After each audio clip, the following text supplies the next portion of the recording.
This is the top predator, the great white shark. A 5,000-pound male starts a hunt. He hasn't eaten for 3 days.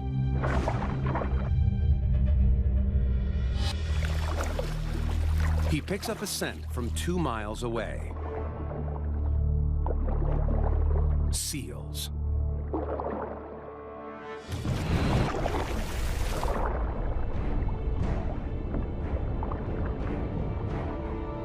He's a great hunter, but he's not perfect. Great whites are unsuccessful more than half the time.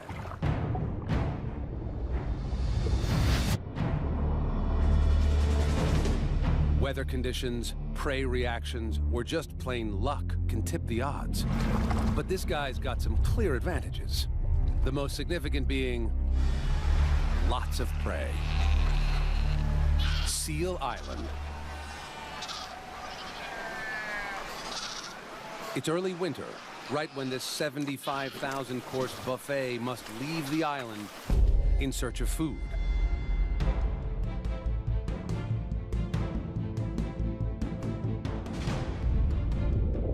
It's the pup's first try at swimming.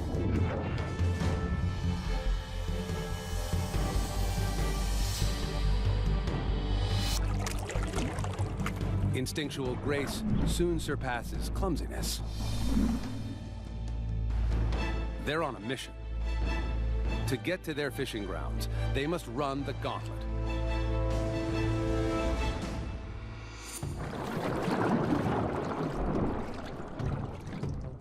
The great white waits patiently.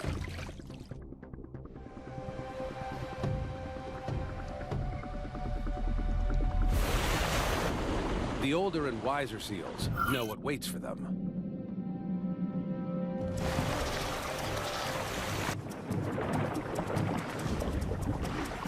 The youngsters don't know any better. Hunger is a cruel taskmaster.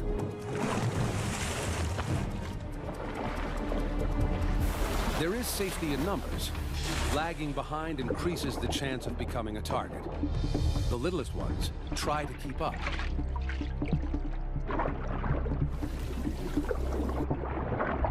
He can hear and feel them from over 200 meters away. In sharks, hearing and vibration detection are linked. The great white's invisible inner ears work together with 2 hollow tubes or lateral lines. Microscopic pores open them to the sea, and when something moves nearby, tiny hairs are stimulated, alerting him to the disturbance. Scientists call this sense a great white's distant touch. He can smell them, he can hear them, and by his distant touch, knows they're close. He just needs visual confirmation.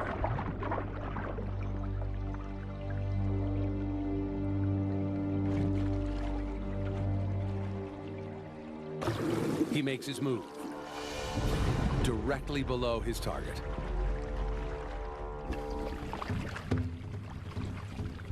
Then, he stokes his engine. The tail is the shark's powerhouse. Red muscle sustains the swimming of the shark, while white muscle allows for sudden bursts of speed, like a rocket booster, to launch upwards at speeds of up to 25 miles an hour.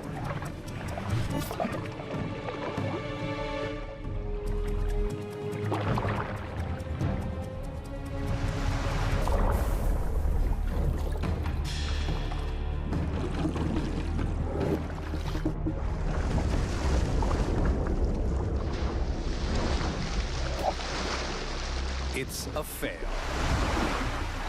His elaborate sensory plan worked so well. He pinpointed a target and initiated the attack. The strike was textbook, except for a curveball. Clear skies and calm seas, like today, worked to the prey's advantage.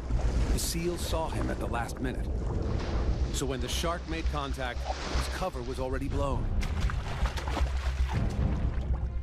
The seal's whiskers detected tiny vibrations, so he was aware of the shark before he became dinner.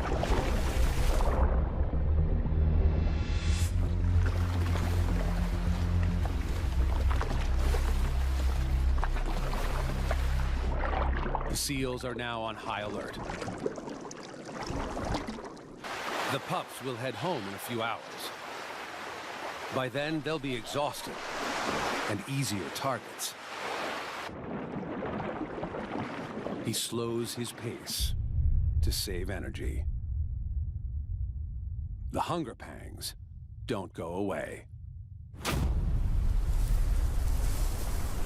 By the afternoon, a wind ruffles the sea. The seals are full of fish, tired from hunting.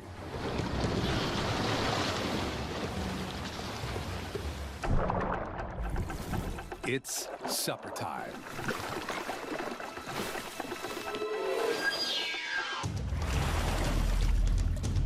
He targets a young straggler. Younger seals are easier to hunt. Speed and agility come with experience.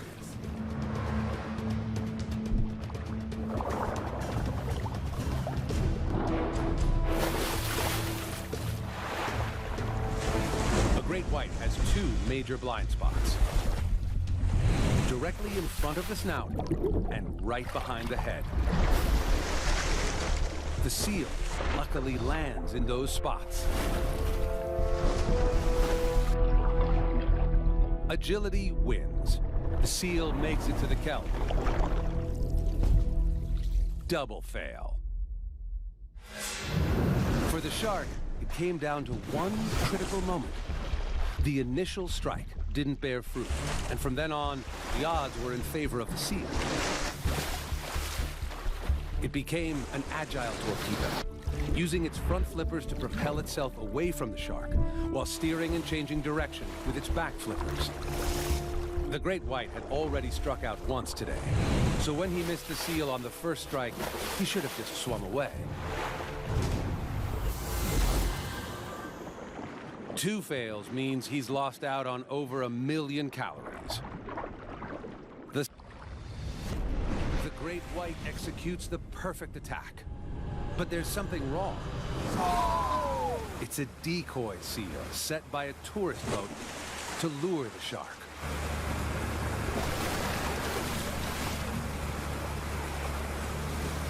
Great spectacle, but our shark didn't get his much-needed dinner. It's an epic fail for the shark, but it's a valuable lesson on how sharks get it wrong.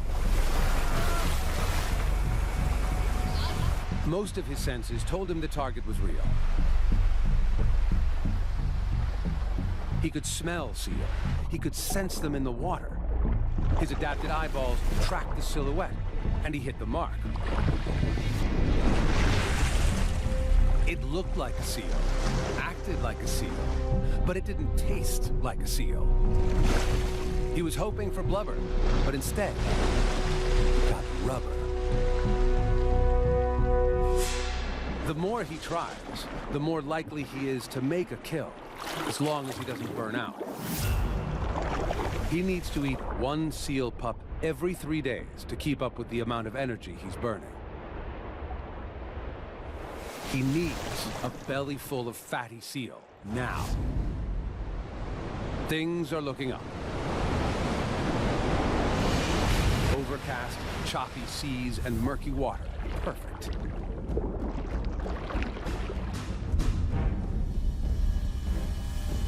No longer in tight formation, the seals are trickling in from their 3-day fishing trip.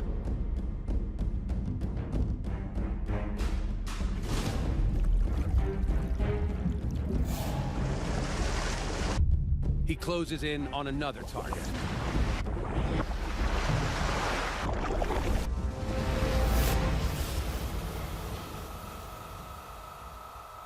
It's a direct hit.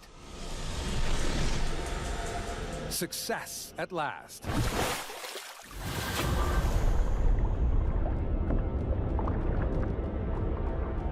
This time, the shark launched the strike just as the seal was taking a breath of air. He can rip off 20 pounds of seal flesh in a second. His teeth are like saw blades, slicing off giant mouthfuls.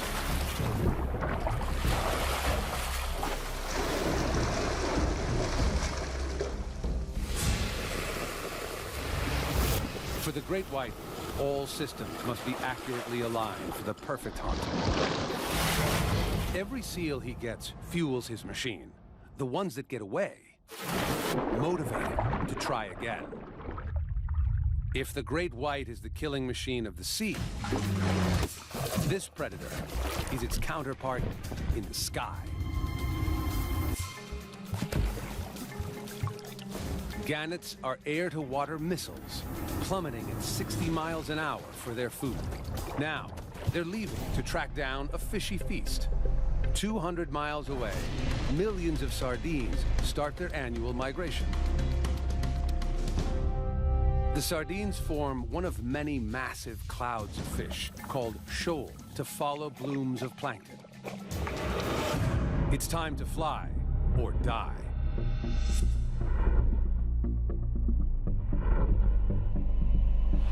The sardines can travel up to 37 miles per day, but the gannets can cover 300 miles before refueling. Their bird's-eye view means they can look for dark moving water, a sign of fish massing together.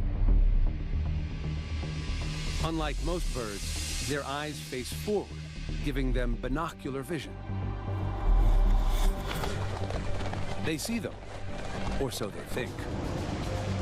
They were hunting for sardines, but instead, they've got a shoal of thousands of mackerel, bigger, more challenging fish to hunt.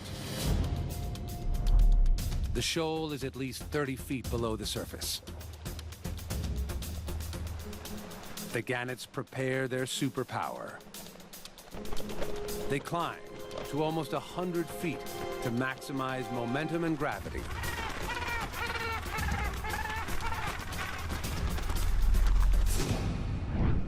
They have to be perfectly aligned, or they will die on impact.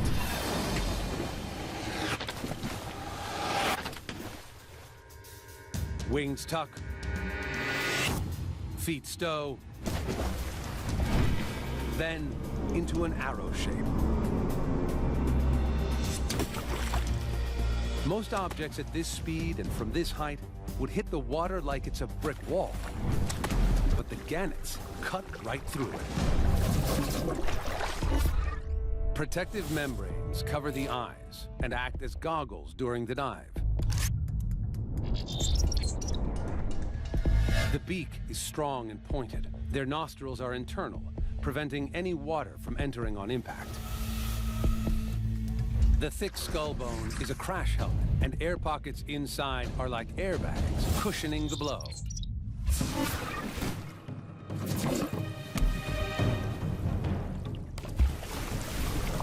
The gannet's momentum drives it 30 feet below the surface. The mackerel bunch together, making it tough for the gannets to pinpoint one fish. There's strength in numbers. And then the ball descends deeper, away from the menace above. The gannet has two options: go back to the life of a bird, or transform into the awesome superfish. The gannets won't give up. Instead, these birds turn into superfish. They flatten their wings and swim.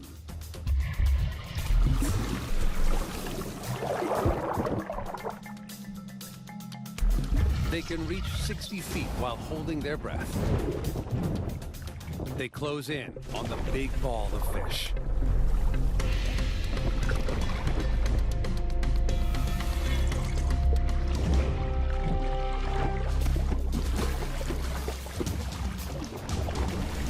The gannets grab hold of the mackerel. But their plan of attack isn't working. The mackerel are wriggling free, despite serrations near the tip of the gannet's bills, good for gripping slippery fish.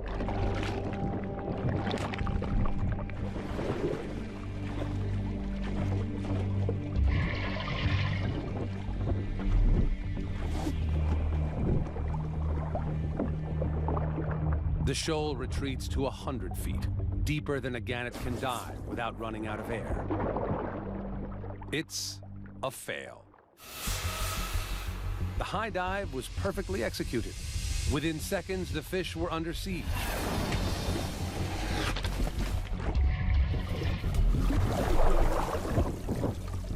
But when they grab the prey, the mackerel slip free. Mucus covers their thin skin, making them hard to hold on to.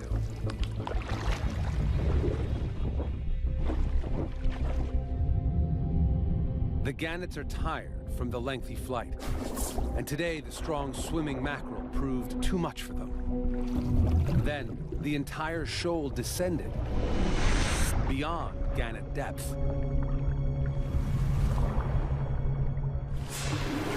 With empty bellies, they take to the skies once more. This time, they'll go for smaller, easier to grip sardines. But where are they? The gannets are now more than a day's flight behind the sardines. They need to hustle, a huge challenge for the young flyers among them. Their time and energy are running out. While the gannets search above the water, a menace prepares for battle below. The sailfish uses its bill to slash at the sardines and isolate a victim.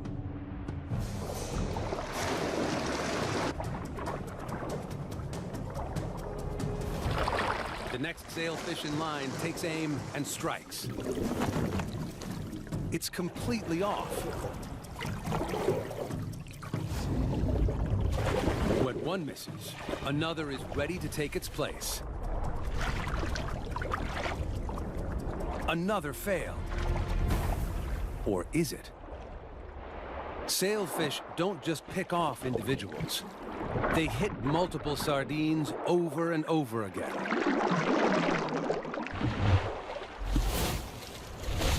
As it slashes, the tip of the bill can cover 20 feet and turn through 575 degrees in a single second. That's a lot quicker than a sardine can swim, and a lot faster than it can react. The sailfish were relentless in their attack. First, they teamed up and moved their targets into position. Then, they used their 2-foot-long bills to wound the sardines and wear them down. This first attack took its toll.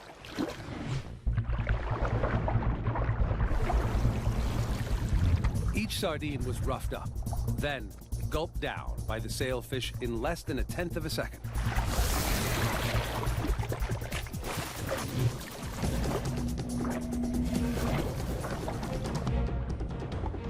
Every sailfish ultimately got a meal.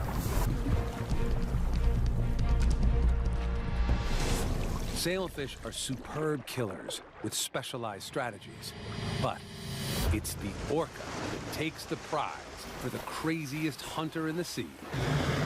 No other animal risks its life to get a meal with such an outrageous stunt. At 7.5 tons, she risks beaching herself. She must wait for high tide. 4 hours later, the tide is up, but it's still too shallow in places. She searches for a spot where the high tide will help push her right up to the beach. She's found one.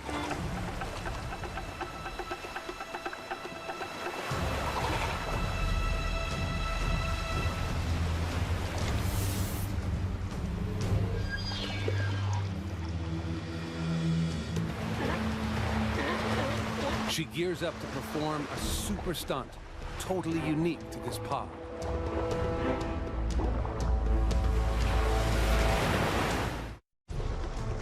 The female orca prepares to ambush her target. Surfing a whale, she speeds toward the beach at 30 miles an hour.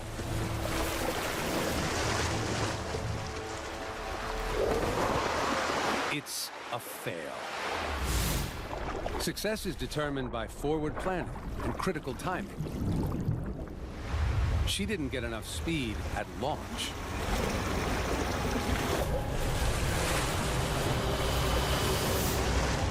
Then, at the last minute, she ran out of water to surf and put on the brakes. This gave her away, and the pups escaped. It's a skill that takes years to get right. She tries over and over.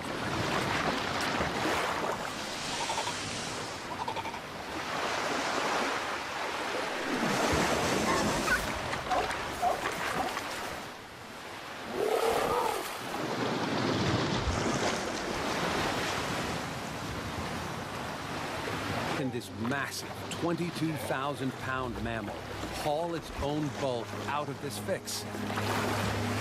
Pod to move on. But another, much bigger pod is just getting started. It begins with a family of 12.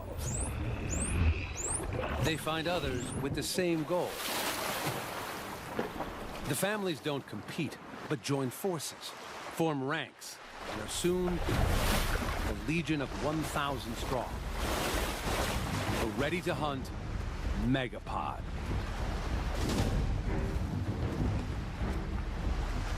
They've got 300 miles to cover to reach their target off the coast of South Africa. What drives this obsessive journey? None other than the irresistible sardine, now migrating within their reach. And they are being watched closely from above. Having failed to find the sardines themselves, the gannets place their bets on the dolphins. Just follow and let them do the hard work.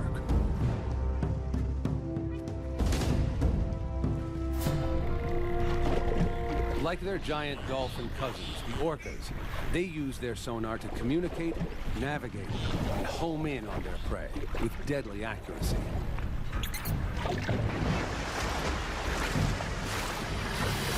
Thousands of echolocating predators soon pick up the swimming fish.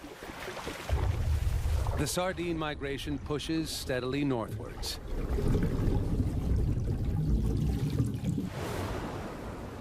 This shoal is an astonishing 9 miles long, 2 miles wide, and up to 130 feet deep.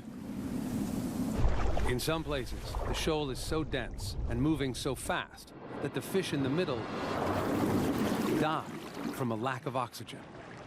More than 500 million fish are swimming towards the dolphins.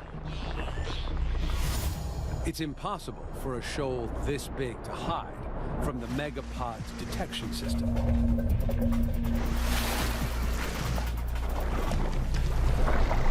The sardines fall right into the dolphins' trap. Now, the hard work begins. Holding their breath for up to 10 minutes, they work to split the shoal and push a smaller group towards the surface. They do it, herding the fish like border collies corralling sheep. Under attack from all angles, the sardines stick together. But the tiny sardine should never be underestimated. Along with vision, they coordinate their movements by reacting to water flow. When it works, they avoid bumping into each other. Organs, called neuromasts, line the skin around the sardine's head and accurately detect motion between themselves and the surrounding water. As one fish moves, it creates a flow of water that provides information to the fish next to it or behind it, allowing them to keep their place within the rapidly moving shoal. This is how a shoal works. Thousands can move as one. Each individual tries to find safety in the middle, creating a mass continuously folding in on itself. Nobody wants to be stuck on the outside. The gannets flock overhead, waiting for the fish to come within reach. The alliance is about to reach its climax. The table is set, everyone is in position. But unexpected diners show up. Sharks. Thousands of them.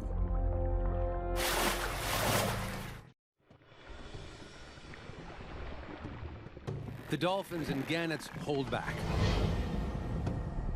Feeding with the enemy means they could easily become a meal themselves.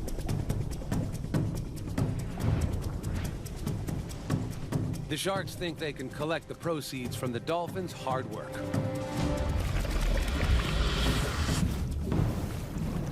They bully their way in,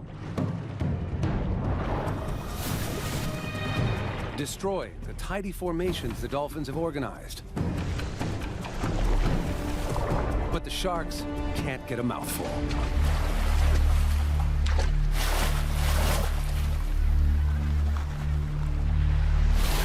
The dolphins regroup. Just maybe they can patch up the mess.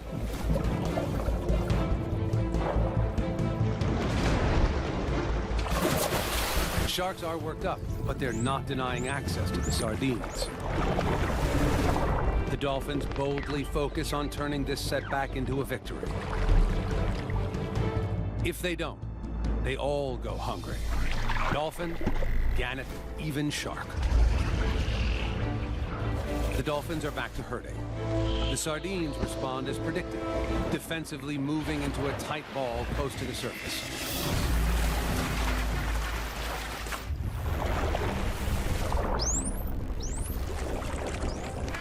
The gannets watch the turmoil from above. They're done with waiting.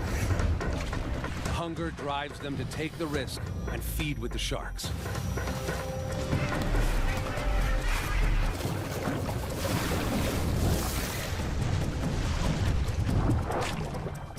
The feast fast becomes a frenzy.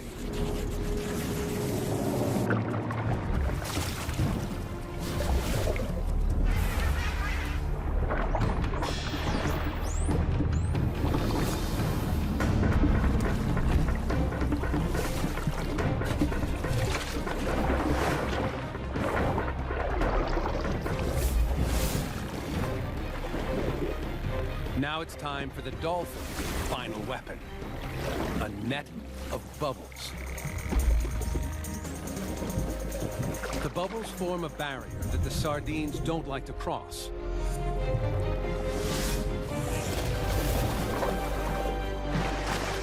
With no escape, the shoal is shrinking fast.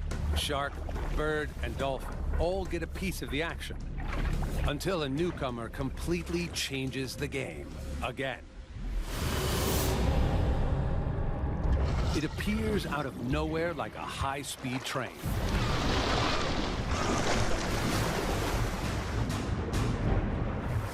"42 feet in length, with the ability to swallow a small car, the Brutus whale vacuums up hundreds of sardines in one mouthful. He makes the shark look like a minnow. Flicks of its muscular tail power it upwards at high speeds. Even with its gigantic ballooning mouth, creating drag. Another whale explodes out of the depths. This time, it's a female. She's even bigger than the male. And she needs to eat over 3,000 sardines a day to survive.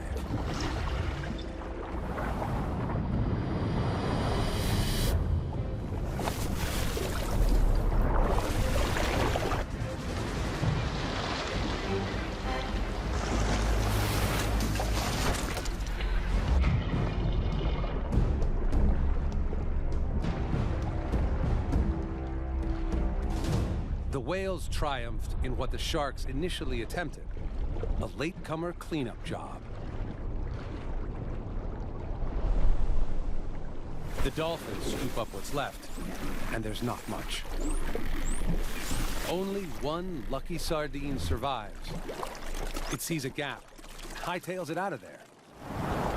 It was a surprising, multi-staged, multi-species kill, with critical turning points. The dolphins were the masterminds, tracking the shoal with sonar. The gannets used them to locate the migration. The dolphins triggered chaos, and the sardines retreated into a ball.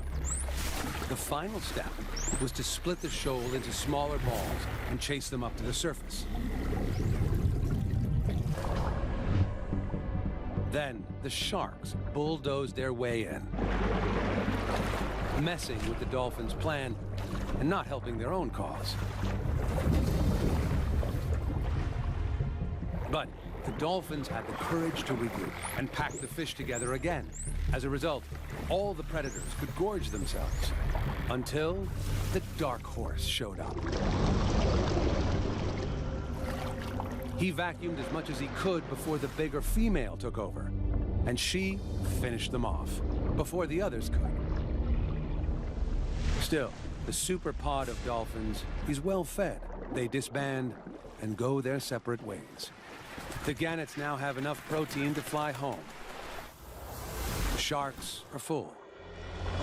And the whale did the least amount of work for the most reward. The sardines were massacred.